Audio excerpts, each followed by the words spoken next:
And if I were to talk to me as a 12-year-old, I think 12-year-old me would be like, sir, you shouldn't be talking to kids. There might be some paperwork or restrictions filed. This is not appropriate.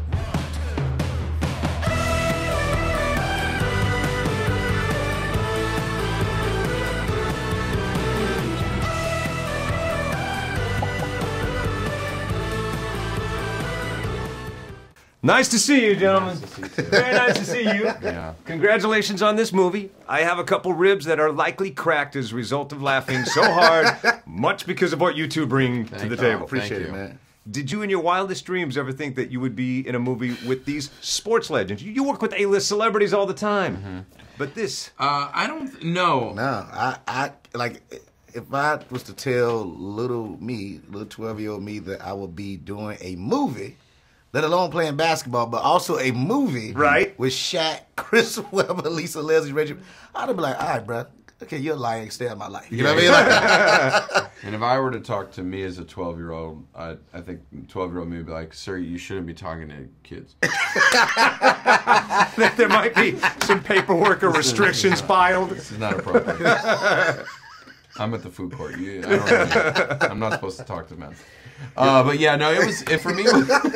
You're a stranger. Yeah, you're a stranger. You're dating. The scary thing, I feel like you've spent some time thinking about talking to the 12-year-old you. I mean, but I have thought about it. Like, it truly is that thing of like the idea of a 13-year-old. I think both Rel and I like grew up loving basketball, playing basketball. Knew these guys, watched them growing up. Yeah. It's just wild, and it's like that's the fun thing about both. Now being in this movie, being like Rel and I have known each other and are fans of each other for a long time. Wanted to find something to do together. We found it here, and then on top of that it's with NBA legends. It's like it's one like being a fan of like Space Jam and just any hoop movie. Right. Like now to be in this class, it's not a lot of them. So to be a part of this now with Uncle Drew is still kind of surreal. Yeah.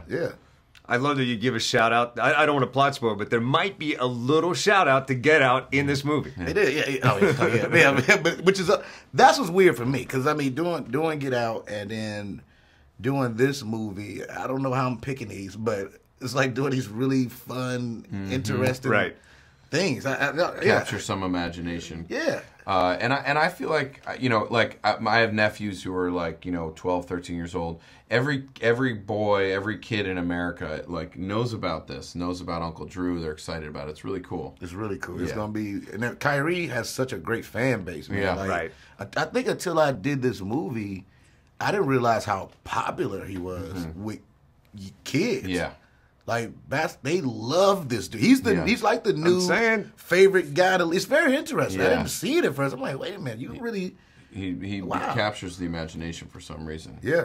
My kids mock each other, that reciprocal mocking, like relentlessly. So that scene in the movie, I'm going, you guys do that with such authenticity. How did you keep a straight face through it? Well, the first time because it wasn't in the script for us to do that. So the first time we did it, we laughed. We did it and then just started cracking up. And the director was like, okay, do that again.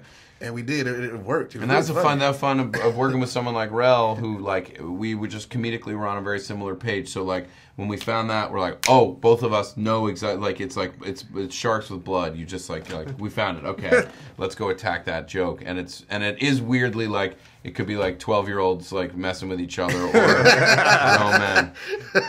Let me see if you could do some of that reciprocal mocking to me right now. Okay. Was this movie as much fun to make as it is? Stop doing that. You're mocking me. That's rude. You're fueling my son of a...